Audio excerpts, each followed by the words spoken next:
அப்போஸ்தலனாகிய பேதுரு எழுதிய முதலாம் நிருபம் 1ஆம் அதிகாரம்.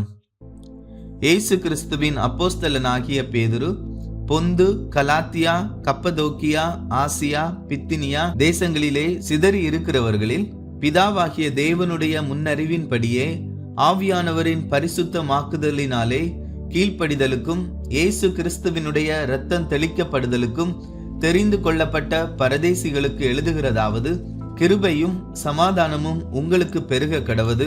நம்முடைய கர்த்தராகிய இயேசு கிறிஸ்துவின் பிதாவாகிய தேவனுக்கு ஸ்தோத்திரம் உண்டாவதாக. அவர் இயேசு கிறிஸ்து மரித்தோரிலிருந்து எழுந்ததினாலே அழியாததும் மாசற்றதும் வாடாததுமாகிய சுதந்திரத்திற்கேதுவாக ஜீவனுள்ள நம்பிக்கை உண்டாகும்படி தமது மிகுந்த இரக்கத்தின்படியே நம்மை மறுபடியும் ஜெனிப்பித்தார். கடைசி காலத்திலே வெளிப்பட ஆயத்தமாக்கப்பட்டிருக்கிற இரட்சிப்புக்கு ஏதுவாக விசுவாசத்தை கொண்டு தேவனுடைய பலத்தினாலே காக்கப்பட்டிருக்கிற உங்களுக்கு அந்த சுதந்திரம் பரலோகத்தில் வைக்கப்பட்டிருக்கிறது. இதிலே நீங்கள் மிகவும் சந்தோஷப்படுகிறீர்கள். என்றாலும் துன்பப்பட வேண்டியது அவசியமானதால் இப்பொழுது கொஞ்ச காலம் பலவிதமான சோதனைகளினாலே துக்கப்படுகிறீர்கள். அழிந்து போகிற பொன் அக்கினியினாலே சோதிக்கப்படும். அதை பார்க்கிலும் அதிக விலையேற பெற்றதாயிருக்கிற உங்கள் விசுவாசம் சோதிக்கப்பட்டு இயேசு கிறிஸ்து வெளிப்படும் போது உங்களுக்கு புகழ்ச்சியும் கனமும் மகிமையும் உண்டாக காணப்படும். அவரை நீங்கள் காணாமல் இருந்தும் அவரிடத்தில் அன்பு கூறுகிறீர்கள்.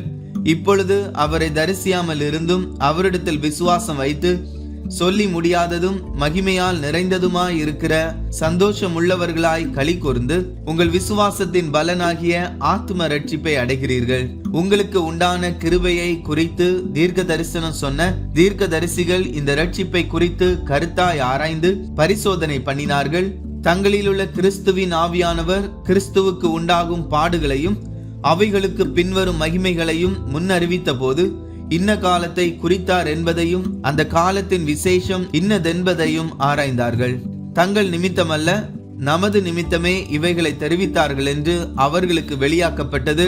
பரலோகத்திலிருந்து அனுப்பப்பட்ட பரிசுத்த ஆவியினாலே உங்களுக்கு சுவிசேஷத்தை பிரசங்கித்தவர்களை கொண்டு இவைகள் இப்பொழுது உங்களுக்கு அறிவிக்கப்பட்டு வருகிறது. இவைகளை உற்று பார்க்க தேவதூதரும் ஆசையாய் இருக்கிறார்கள். ஆகையால் நீங்கள் உங்கள் மனதின் அறையை கட்டிக்கொண்டு தெளிந்த புத்தியுள்ளவர்களாய் இருந்து இயேசு கிறிஸ்து வெளிப்படும் போது உங்களுக்கு அளிக்கப்படும் கிருபையின் மேல் பூரண நம்பிக்கை உள்ளவர்களாய் இருங்கள். நீங்கள் முன்னே உங்கள் அறியாமையினாலே கொண்டிருந்த இச்சைகளின்படி இனி நடவாமல் கீழ்ப்படுகிற பிள்ளைகளாய் இருந்து உங்களை அழைத்தவர் பரிசுத்தராய் இருக்கிறது போல நீங்களும் உங்கள் நடக்கைகள் எல்லாவற்றிலேயும் பரிசுத்தராய் இருங்கள். நான் பரிசுத்தர், ஆகையால் நீங்களும் பரிசுத்தராய் இருங்கள் என்று எழுதியிருக்கிறதே. அன்றியும் பட்சபாதம் இல்லாமல் அவனுடைய கிரியைகளின்படி நியாயம் தீர்க்கிறவரை நீங்கள் பிதாவாக தொழுது கொண்டு வருகிறபடியால் இங்கே பரதேசிகளாய் சஞ்சரிக்கும் அளவும் பயத்துடனே நடந்து கொள்ளுங்கள். உங்கள் முன்னோர்களால் பாரம்பரியமாய் நீங்கள் அனுசரித்து வந்த வீணான நடத்தை நின்று அழிவுள்ள வஸ்துக்களாகிய வெள்ளியினாலும் பொன்னினாலும் மீட்கப்படாமல் குற்றமில்லாத மாசற்ற ஆட்டுக்குட்டி ஆகிய கிறிஸ்துவின் விலையேற பெற்ற இரத்தத்தினாலே மீட்கப்பட்டீர்கள் என்று அறிந்திருக்கிறீர்களே.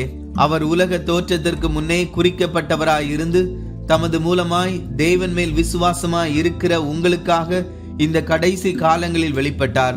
உங்கள் விசுவாசமும் நம்பிக்கையும் தேவன் மேலிருக்கும்படி அவரை மரித்தோரிலிருந்து எழுப்பி அவருக்கு மகிமையை கொடுத்தார். ஆகையால் நீங்கள் மாயமற்ற சகோதர சிநேகம் உள்ளவர்களாகும்படி ஆவியினாலே சத்தியத்திற்கு கீழ்ப்படிந்து உங்கள் ஆத்துமாக்களை சுத்தமாக்கி கொண்டவர்களாய் இருக்கிறபடியால் சுத்த இருதயத்தோடே ஒருவரில் ஒருவர் ஊக்கமாய் அன்பு கூறுங்கள். அழிவுள்ள வித்தினாலே அல்ல, என்றென்றைக்கும் நிற்கிறதும் ஜீவன் உள்ளதுமான தேவ வசனமாகிய அழிவில்லாத வித்தினாலே மறுபடியும் ஜெனிப்பிக்கப்பட்டிருக்கிறீர்களே. மாம்சமெல்லாம் புல்லை போலவும் மனுஷருடைய மகிமையெல்லாம் புல்லின் பூவை போலும் இருக்கிறது. புல் உலர்ந்தது, அதன் பூவும் உதிர்ந்தது. கர்த்தருடைய வசனமோ என்றென்றைக்கும் நிலைத்திருக்கும். உங்களுக்கு சுவிசேஷமாய் அறிவிக்கப்பட்டு வருகிற வசனம் இதுவே.